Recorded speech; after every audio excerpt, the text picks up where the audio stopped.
नमस्कार, मैं हूं आपके साथ अमनदीप।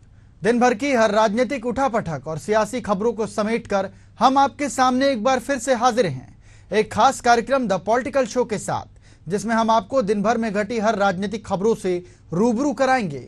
तो चलिए कार्यक्रम की शुरुआत करते हैं।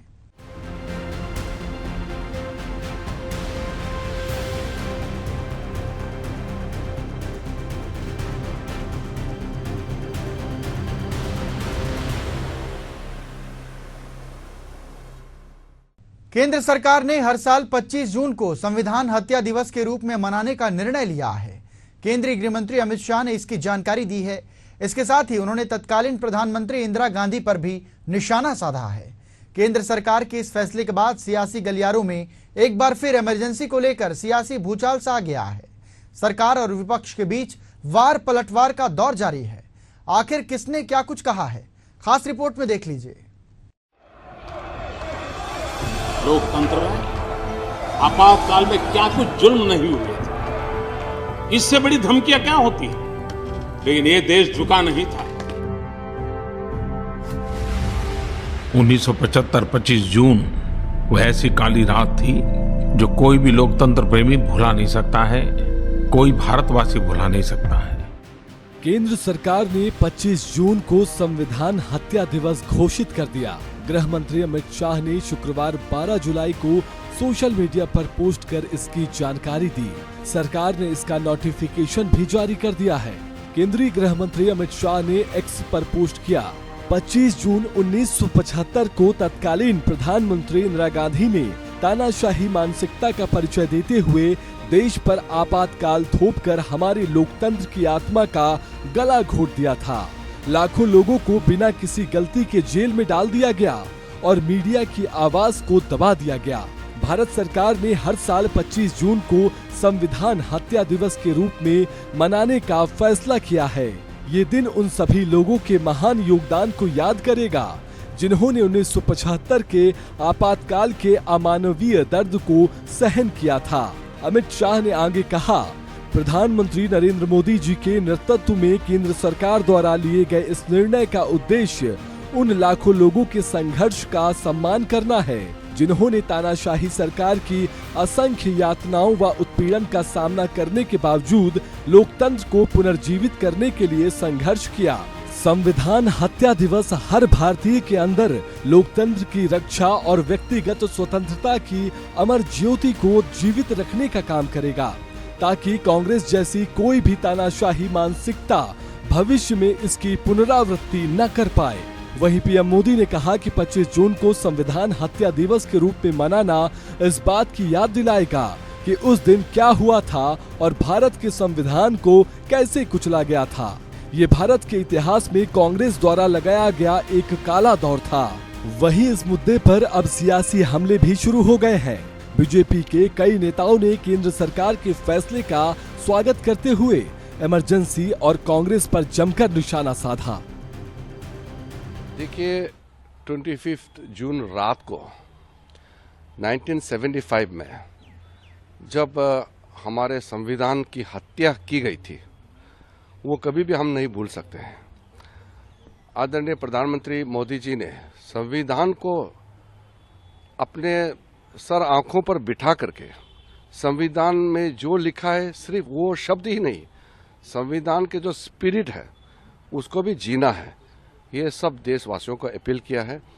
और जो निर्णय हुआ है ये बहुत अच्छा निर्णय है, क्योंकि हमको एक एग्जाम्पल सेट करना है कि भविष्य में कांग्रेस पार्टी ने जैसे संविधान की हत्या की, ऐसा कभी दोबारा ना हो, इसके लिए निर्णय किया गया है। ये बहुत देश के लिए जरूरी है, संविधान के लिए जरूरी है। तंत्र को, डेमोक्रेसी को हत्या करने की खून से लाल हुआ है। इस देश की जनता इसको भूलना नहीं चाहिए। कांग्रेस पार्टी कितने बड़ा गुनाह किया है संविधान को हत्या करने का कोशिश करके। देश की भविष्य की पीढ़ी उसको ना भूले, इसीलिए संविधान हत्या दिवस मनाया जाएगा। देश की नई पीढ़ी के अंदर उस वार्ता को आगे लाया जाएगा और स्कूलों में भी, कॉलेजेस में भी भारत की संविधान के बारे में महत्व बढ़ाते हुए उस एस्पेक्ट को भी सामने रखा जाएगा। पिछले दिनों में कुछ लोगों ने, संविधान विरोधी लोगों ने कैसे संविधान को हत्या किया था। उधर कांग्रेस ने सरकार के इस फैसले को एक और सुर्खियां बटोरने वाली कवायद बताया। कांग्रेस नेता जयराम रमेश ने कहा, यह नॉन बायोलॉजिकल प्रधानमंत्री की एक और सुर्खियां बटोरने वाली कवायद है, जिसने 10 साल तक अघोषित आपातकाल लगाया था। उसके बाद भारत के लोगों ने उसे 4 जून 2024 को एक निर्णायक व्यक्तिगत, राजनीतिक और नैतिक हार दी, जिसे इतिहास में मोदी मुक्ति दिवस के रूप में जाना जाएगा। इसके साथ ही कांग्रेस के कई बड़े नेताओं ने बीजेपी के इस फैसले पर अपनी प्रतिक्रिया दी। 50 साल पहले की एक घटना, 49 साल पहले का एक प्रकरण, सारी अपनी समस्याओं से, महंगाई से, बेरोजगारी से, हर तरफ असफलता से, चीन ने जो हमारी सीमा पर अतिक्रमण कर रखा है, उन सब से ध्यान हटाने के लिए मनाया जा रहा है संविधान हत्या विरोधी दिवस। मैं सिर्फ एक चीज कहना चाहता हूं, जिस दिन आपातकाल लगी थी उसके बाद तो बहुत से चुनाव हो चुके, बहुत से जनादेश आ चुके, लेकिन ये भी सच्चाई है, जिस दिन से मोदी सरकार ने सत्ता संभाली है, हर रोज संविधान की हत्या हो रही है, संविधान की उपेक्षा हो रही है, संवैधानिक संस्थाएं नष्ट की जा रही हैं। तो अगर भाजपा सरकार उसे पुकारना चाहती है संविधान हत्या दिवस के रूप में, तो मैं कहूंगा मोदी जी का कार्यकाल संविधान हत्या युग के रूप में जाना जाए। 12 जुलाई को ये 25 जून का नोटिफिकेशन जारी कर रहे हैं। 25 जून बीते, अभी समय हुआ, आज इनको याद आ रहा है 12 जुलाई को आ रहा है। मैं समझता हूं कि पूरी तरीके से ये घबराहट है, परेशान है। 25 जून 1975 को देश में 21 महीने के लिए इमरजेंसी लगाई गई थी। तत्कालीन पीएम इंदिरा गांधी के कहने पर राष्ट्रपति फखरुद्दीन अली अहमद ने इमरजेंसी के आदेश पर दस्तखत किए थे। इसके बाद इंदिरा ने रेडियो से आपातकाल का ऐलान किया। आपातकाल की जड़ें 1971 में हुए लोकसभा चुनाव से जुड़ी थी, जब इंदिरा ने रायबरेली सीट पर 1 लाख से भी ज्यादा वोट से संयुक्त सोशलिस्ट पार्टी के राजनारायण को हराया था। लेकिन राजनारायण चुनाव में धांधली का आरोप लगाते हुए इलाहाबाद हाईकोर्ट पहुंचे। 12 जून 1975 को हाईकोर्ट ने इंदिरा का चुनाव निरस्त कर 6 साल तक चुनाव लड़ने पर रोक लगा दी। वे 23 जून 1975 को सुप्रीम कोर्ट पहुंची। सुप्रीम कोर्ट ने हाईकोर्ट के फैसले पर पूरी तरह रोक नहीं लगाई और इंदिरा को प्रधानमंत्री बने रहने की इजाजत दे दी। इसके बाद इंदिरा ने देश में इमरजेंसी का ऐलान कर दिया। इस साल 25 जून को इमरजेंसी की 49वीं बरसी थी। इसके एक दिन पहले यानी 24 जून को 18वीं लोकसभा के पहले सत्र में विपक्षी सांसदों ने संविधान की कॉपी लेकर शपथ ली थी। इसे लेकर प्रधानमंत्री ने कांग्रेस की आलोचना की। संसद सत्र शुरू होने से पहले ही पीएम मोदी ने इमरजेंसी को लेकर कांग्रेस पर निशाना साधा था। जो लोग इस देश के संविधान की गरिमा से समर्पित हैं, जो लोग भारत की लोकतांत्रिक परंपराओं पे निष्ठा रखते हैं, उनके लिए 25 जून न भूलने वाला दिवस है। कल 25 जून को भारत के लोकतंत्र में जो काला धब्बा लगा था, उसके 50 वर्ष हो रहे हैं। भारत की नई पीढ़ी इस बात को कभी नहीं भूलेगी कि भारत के संविधान को पूरी तरह नकार दिया गया था। संविधान के लीरे लीरा उड़ा दिए गए थे। देश को जेल खाना बना दिया गया था। लोकतंत्र को पूरी तरह दबोच दिया गया था।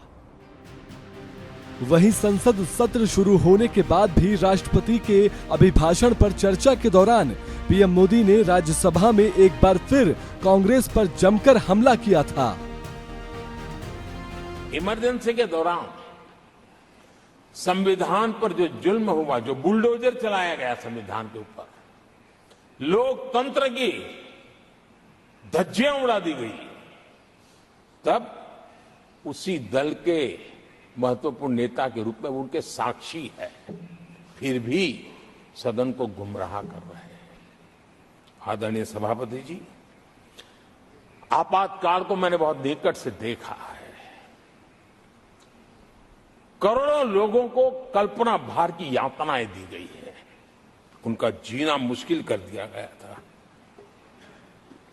और जो संसद के अंदर होता था वो तो रिकॉर्ड पर है।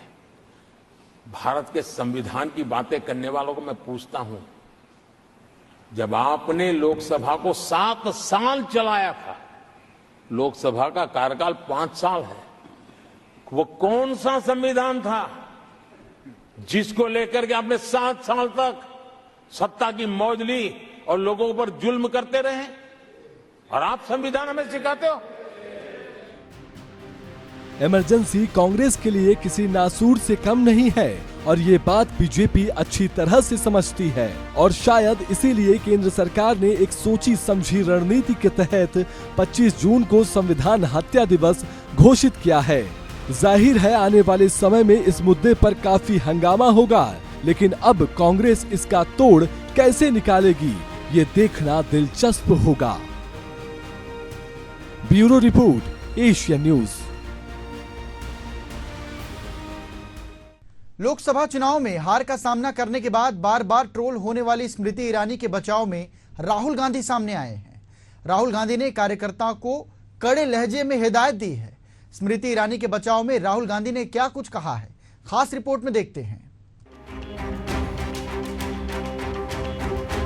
लोकसभा चुनाव 2024 में अमेठी सीट से हार का सामना करने वाली पूर्व केंद्रीय मंत्री स्मृति ईरानी ने अपना सरकारी बंगला खाली कर दिया है। गुरुवार को अधिकारियों ने इसकी जानकारी दी थी। सरकारी आवास खाली करने के बाद लोग उन्हें सोशल मीडिया पर टारगेट कर रहे थे। कांग्रेस सांसद राहुल गांधी ने उनके बचाव में ट्वीट किया है। राहुल गांधी ने स्मृति ईरानी के लिए किए अपने ट्वीट में लिखा, जीवन में हार जीत लगी रहती है। मैं सभी से अपील करता हूं कि वे स्मृति ईरानी या किसी भी अन्य नेता के लिए अपमानजनक भाषा का इस्तेमाल और बुरा व्यवहार करने से बचे। लोगों को नीचा दिखाना और अपमान करना कमजोरी की निशानी है, ताकत की नहीं। राहुल गांधी के ट्वीट पर जवाब देते हुए बीजेपी आईटी सेल के हेड अमित मालवीय ने लिखा, यह अब तक का सबसे कपटपूर्ण मैसेज है। कांग्रेस नेताओं को भेड़ियों के झुंड की तरह उस महिला के पीछे छोड़ने के बाद जिसने उन्हें अमेठी में हराया और उनके अहंकार को चूर चूर किया, यह कहा जा रहा है। स्मृति ईरानी ने लुटियंस दिल्ली में 28 तुगलक क्रिसेंट स्थित अपना आधिकारिक बंगला खाली कर दिया है। स्मृति ईरानी ने इस हफ्ते की शुरुआत में बंगला खाली कर दिया था।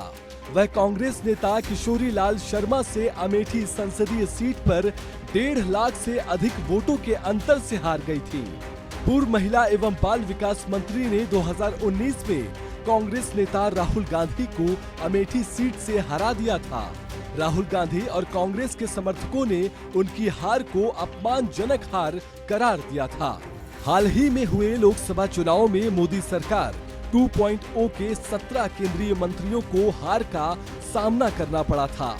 मंत्रियों के पास 11 जुलाई तक बंगला खाली करने का समय था। इस बाबत उन्हें नोटिस भी जारी किया गया था।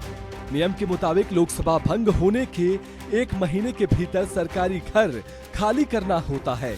राष्ट्रपति ने 5 जून को 17वीं लोकसभा भंग कर दी थी।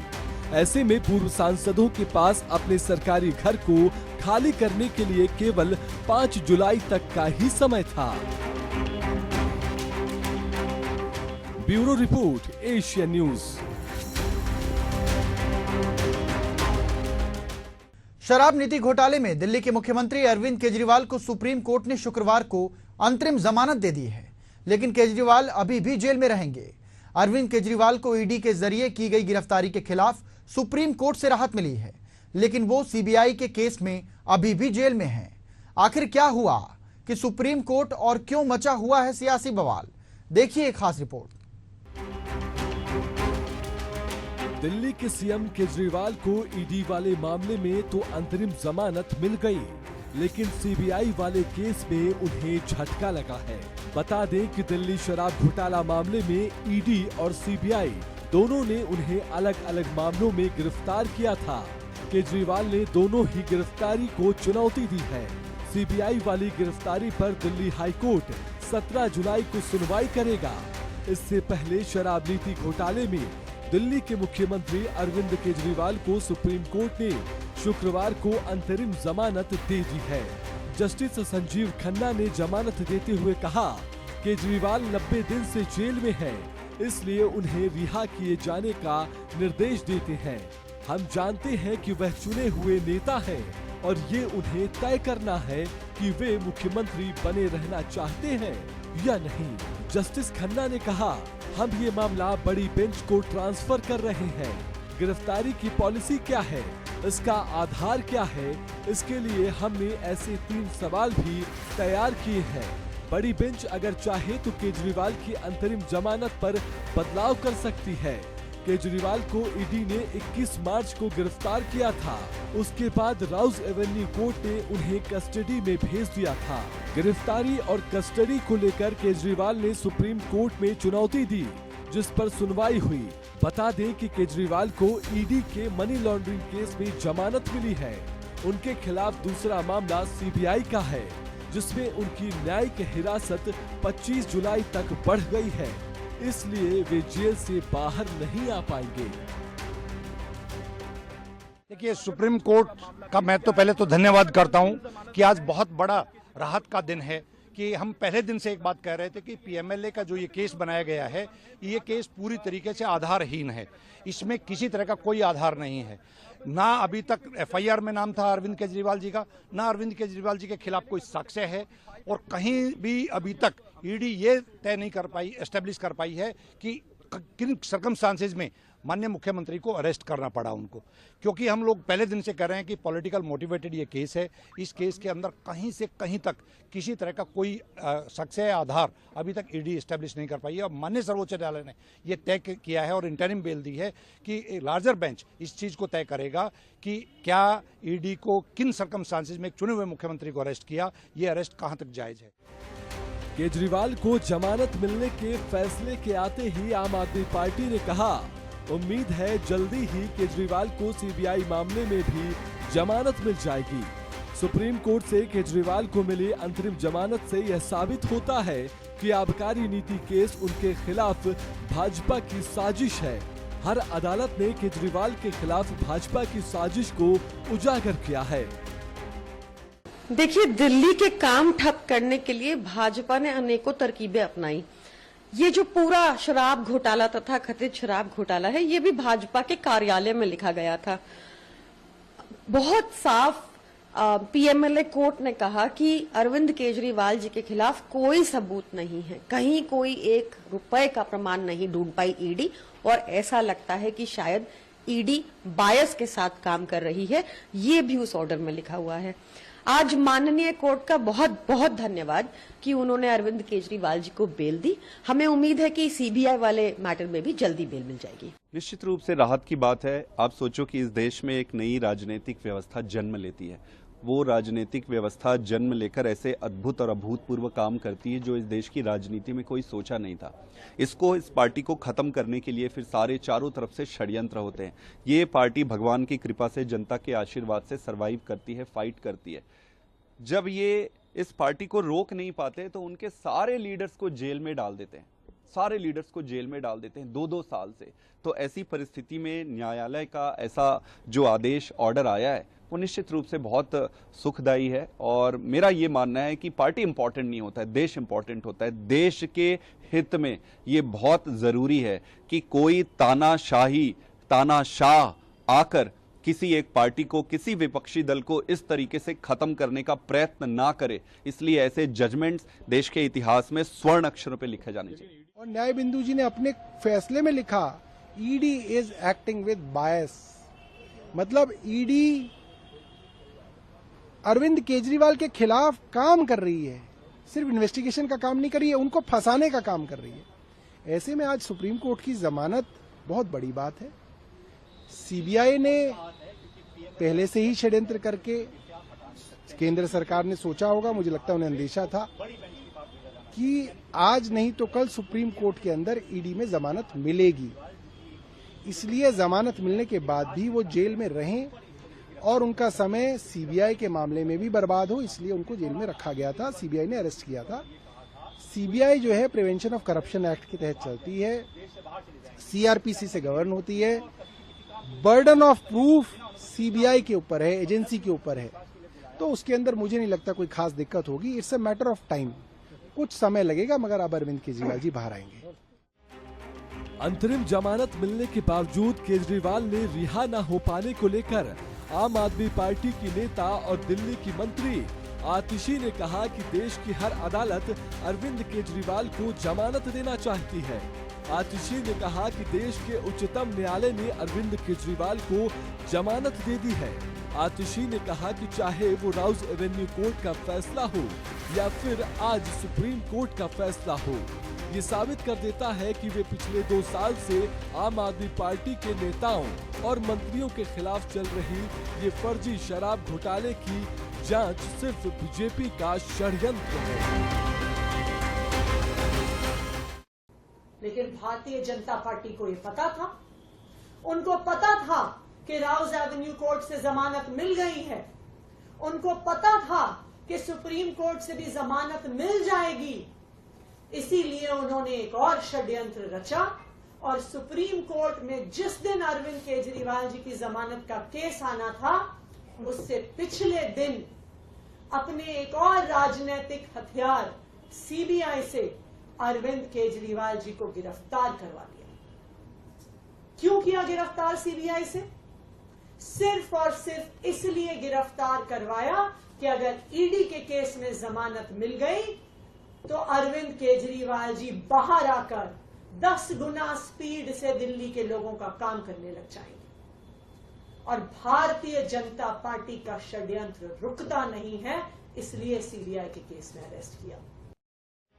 दूसरी ओर आम आदमी पार्टी के आरोपों पर दिल्ली बीजेपी अध्यक्ष वीरेंद्र सचदेवा ने कहा कि यह जांच एजेंसी और न्यायपालिका के बीच का फैसला है। अंतरिम जमानत का मतलब यह नहीं होता कि आप अपराध से मुक्त हो गए हैं। एक बार न्यायालय का स्पष्ट निर्णय आने दीजिए।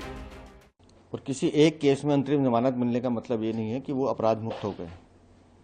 केजरीवाल के जो नए सहयोगी हैं लालू यादव, उनको भी अंतरिम बेल मिली थी, लेकिन बाद में कन्विक्टेड हुए, जेल में जाना पड़ा। शराब नीति में जो घोटाला, जो चोरी आम आदमी पार्टी ने की है, अरविंद केजरीवाल ने की है, उसमें वो दोषी हैं। उन्होंने चोरी की है, लगातार उसका साक्ष्य जांच एजेंसी न्यायालय के सामने रख रही है और उस पर निर्णय अभी बाकी है। इसलिए मुझे लगता है कि एक बार पूरा निर्णय आ जाए, इनके घोटालों की परत दर परत खुल रही है, इनके कई सारे नेता उस घोटाले में शामिल है, वो सबके सामने आएगा। केजरीवाल ने अपनी गिरफ्तारी और उसके बाद जांच एजेंसी की हिरासत में भेजे जाने को लेकर दिल्ली हाई कोर्ट में याचिका लगाई थी। 9 अप्रैल को दिल्ली हाई कोर्ट ने केजरीवाल की गिरफ्तारी को सही करार दिया था। इस फैसले के खिलाफ केजरीवाल सुप्रीम कोर्ट पहुंचे। इसके बाद सुप्रीम कोर्ट ने 15 अप्रैल को केजरीवाल की याचिका पर ईडी से जवाब मांगा था।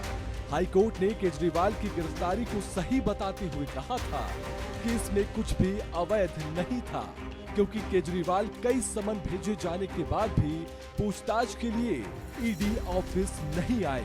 इसके बाद ईडी के पास उन्हें गिरफ्तार करने के अलावा कोई दूसरा विकल्प नहीं बचा।